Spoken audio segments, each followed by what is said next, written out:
ಬಟಾಣಿ ಪ್ರಿಯರೇ ಎಚ್ಚರ, ಹಸಿರು ಬಟಾಣಿಯಲ್ಲೂ ಕ್ಯಾನ್ಸರ್ ಕಾರಕ ಅಂಶ ಪತ್ತೆ. ನಮಸ್ಕಾರ ಸ್ನೇಹಿತರು, ಉಪಯುಕ್ತ ಮಾಹಿತಿ ಚಾನಲ್ಗೆ ಸ್ವಾಗತ. ಆಹಾರ ಸುರಕ್ಷತಾ ಇಲಾಖೆಯಿಂದ ರಿಪೋರ್ಟ್. ಬೆಂಗಳೂರು.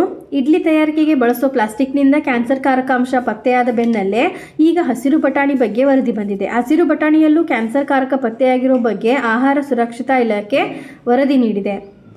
ಹೌದು, ಈಗ ಹಸಿರು ಬಟಾಣಿಗೆ ನಿಷೇಧ ಕಲರ್ಗಳನ್ನು ಬಳಕೆ ಮಾಡ್ತಿರೋದು ಪತ್ತೆಯಾಗಿದೆ. ಈಗಾಗಲೇ ರಾಜ್ಯಾದ್ಯಂತ ಆಹಾರ ಸುರಕ್ಷತಾ ಮತ್ತು ಗುಣಮಟ್ಟ ಇಲಾಖೆ ಪರೀಕ್ಷೆಗೆ ಒಳಪಡಿಸಿದೆ. ಅದರಲ್ಲಿ 8ರಿಂದ 10 ಕಡೆ ಕ್ಯಾನ್ಸರ್ ಕಾರಕ ಬಣ್ಣ ಬಳಕೆ ಮಾಡ್ತಿರೋದು ಪತ್ತೆಯಾಗಿದೆ. ಇನ್ನು ಇಡ್ಲಿಯಲ್ಲಿ ಕ್ಯಾನ್ಸರ್ ಕಾರಕ ಅಂಶ ಪತ್ತೆಯಾಗಿರೋ ಹಿನ್ನೆಲೆ ಸಚಿವ ದಿನೇಶ್ ಗುಂಡೂರಾವ್ ಇವತ್ತು ಮಹತ್ವದ ಸುದ್ದಿಗೋಷ್ಠಿ ಮಾಡಲಿದ್ದಾರೆ. ಆಹಾರ ತಯಾರಿಕೆ ಮತ್ತು ಆಹಾರ ಪಾರ್ಸೆಲ್ ಕೊಡೋದಕ್ಕೆ ಪ್ಲಾಸ್ಟಿಕ್ ಬಳಕೆ ಮಾಡದಂತೆ ಅಧಿಕೃತ ಆದೇಶ ಮಾಡುವ ಸಾಧ್ಯತೆ ಇದೆ. ಇದರ ಜೊತೆ ಹಸಿರು ಬಟಾಣಿಗೆ ಕಲರ್ ಲೇಪನ ಸಂಬಂಧ ಕ್ರಮದ ಬಗ್ಗೆ ಅನೌನ್ಸ್ ಮಾಡುವ ಸಾಧ್ಯತೆ ಇದೆ. ಇನ್ನು ಹಸಿರು ಬಟಾಣಿಗೆ ನಿಷೇಧಿತ ಕಲರ್ ಬಳಕೆಯಿಂದ ಆರೋಗ್ಯದ ಮೇಲೆ ದುಷ್ಪರಿಣಾಮ ಬೀರಲಿದೆಯಂತೆ. ಕೆಮಿಕಲ್ನಿಂದ ಸಾಕಷ್ಟು ಎಫೆಕ್ಟ್ ಆಗುತ್ತೆ ಅಂತ ಆಹಾರ ತಜ್ಞರು ಹೇಳುತ್ತಾರೆ. ಯಾವುದು ಹಾನಿಕಾರಕ, ಯಾವುದು ಹಾನಿಕಾರಕವಲ್ಲ?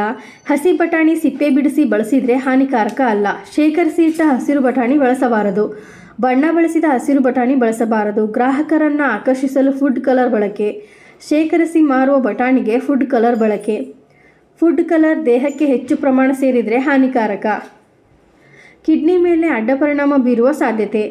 ಯೂರಿನ್ ಉತ್ಪತ್ತಿ ಮಾಡುವ ಪ್ರಮಾಣ ಕಡಿಮೆಯಾಗುತ್ತೆ. ಹೃದಯ ಸಂಬಂಧಿ ಕಾಯಿಲೆ ಬರುವ ಸಾಧ್ಯತೆ.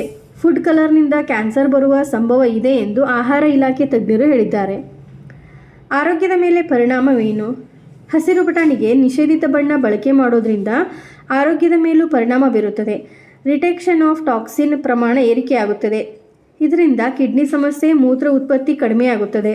ಹೃದಯ ಸಂಬಂಧಿ ಕಾಯಿಲೆ, ಕ್ಯಾನ್ಸರ್ ರೋಗ ಬರುವ ಸಂಭವ ಹೆಚ್ಚಾಗಿರುತ್ತದೆ ಎಂದು ಆರೋಗ್ಯ ತಜ್ಞರು ತಿಳಿಸಿದ್ದಾರೆ. ಇದೇ ರೀತಿ ಮಾಹಿತಿಗಾಗಿ ನಮ್ಮ ಚಾನಲನ್ನು ಸಬ್ಸ್ಕ್ರೈಬ್ ಆಗಿ ಮತ್ತು ಶೇರ್ ಮಾಡಿ. ಧನ್ಯವಾದಗಳು.